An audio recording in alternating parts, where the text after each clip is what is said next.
Hello, vinegar ഒന്നും ചേർക്കാണ്ട് long lasting ആയിട്ടുള്ള lemon pickle റെസിപ്പിയാണ് കേട്ടോ. ഈസിയാണേ. നാരങ്ങ കുറച്ച് ചൂടുവെള്ളത്തിലിട്ടിട്ട് ഒരു 3-4 മിനിറ്റ് ഒന്ന് തിളപ്പിച്ചെടുക്കുക. ഒരുപാടൊന്നും തിളപ്പിക്കരുത്, ജസ്റ്റ് ഒരു 3-4 മിനിറ്റ്സ് അത്രയും ആവശ്യമുള്ളൂ. എന്നിട്ട് അതിൽ നിന്ന് എടുത്തതിന് ശേഷം ഒന്ന് വെള്ളം വരാനായിട്ട് വെക്കുക. പിന്നെ കുറച്ച് ഇഞ്ചിയും വെളുത്തുള്ളിയും നമുക്ക് ആവശ്യമുണ്ട് കേട്ടോ. ഒരുപാടൊന്നും വേണ്ട, കുറച്ച് മതി. അത് നമ്മൾ തൊലിയൊക്കെ കളഞ്ഞ് നല്ല ഭംഗിയായിട്ട് ചെറുതാക്കി നീളനെ അരിയുക. പിന്നെ കുറച്ച് കറിവേപ്പിലയും ആവശ്യമുണ്ട്. അത് കഴിഞ്ഞൊരു പാനിലേക്ക് നമ്മൾ കുറച്ച് നല്ലെണ്ണ ഒഴിക്കുക. എണ്ണ കുറച്ച് അധികം വേണം കേട്ടോ, കാരണം നമ്മൾ വിനെഗറൊന്നും ചേർക്കാത്തതുകൊണ്ട് ഈ ഒരു എണ്ണയുടെ പ്രൊട്ടക്ഷനിലാണ് പൂപ്പലൊന്നും വരാണ്ട് ഇരിക്കുന്നത്. എണ്ണ നല്ലോണം ചൂടാവുമ്പോൾ അതിലേക്ക് കടുക് പൊട്ടിക്കുക. ഒരുപാട് കടുകൊന്നും വേണ്ട, സാധാരണ നമ്മൾ ചെയ്യണ പോലെ തന്നെ ഒരു സ്പൂണൊക്കെ കടുക് മതി.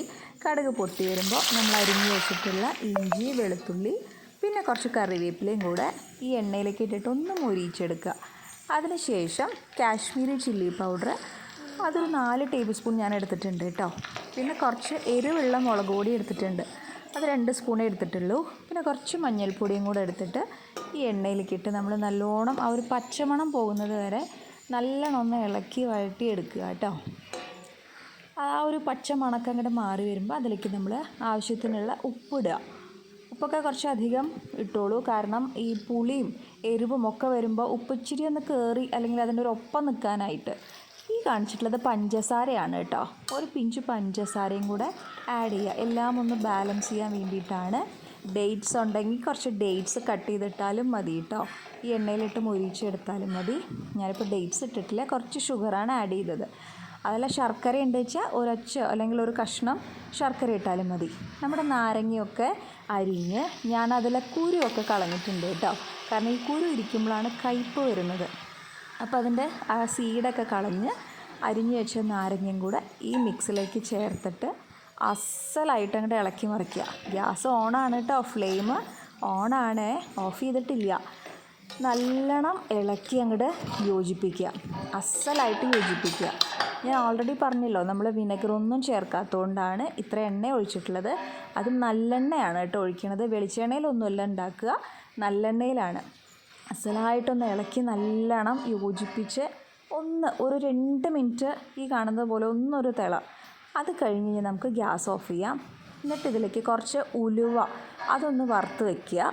പിന്നെ കായം, ഞാൻ എപ്പോഴും LG കായം തന്നെയാണ് കേട്ടോ യൂസ് ചെയ്യുക. കായം പൗഡർ 1 സ്പൂൺ ഉണ്ടാവും, നല്ലോണം അത്യാവശ്യം 1 സ്പൂൺ തന്നെ ഉണ്ടാവും.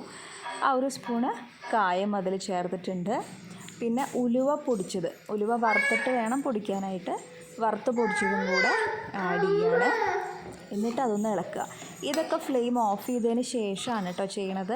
ഞാൻ കായവും ഉലുവയൊക്കെ ലാസ്റ്റേ ചേർക്കാറുള്ളൂ പിക്കിളിൽ. അപ്പോൾ അതിൻ്റെ ആ ഒരു നല്ല ഫ്ലേവർ അതിലുണ്ടാവുള്ളൂ, സ്മെല്ലായിട്ടും ഒക്കെ അപ്പോഴേ ഉണ്ടാവുള്ളൂ കേട്ടോ. അങ്ങനെ എല്ലാം കൂടെ ഇളക്കി നല്ലോണം യോജിപ്പിച്ച് അങ്ങോട്ട് ഇളക്കി അതിലൊന്ന് വെക്കുക.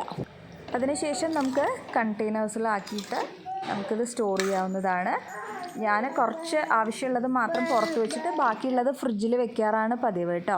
പുറത്ത് വെച്ചാലും കുഴപ്പമൊന്നുമില്ല, കേടാവില്ല. പിന്നെ ശ്രദ്ധിക്കേണ്ട ഒരു കാര്യം, നമ്മൾ സ്പൂണൊക്കെ എടുക്കുമ്പോൾ വെള്ളം ഇല്ലാണ്ട് ഒക്കെ ഒന്ന് എടുക്കാനായിട്ട് ശ്രദ്ധിക്കുക. പിന്നെ ഇപ്പോൾ കുറേ കാലമൊന്നും നമ്മൾ പിക്കിള് എടുത്തു വയ്ക്കില്ലല്ലോ, ഇത് എടുക്കുന്നതോറും കഴിയുമല്ലോ, മാക്സിമം 1 മാസം അത്രയേ ഉള്ളൂ.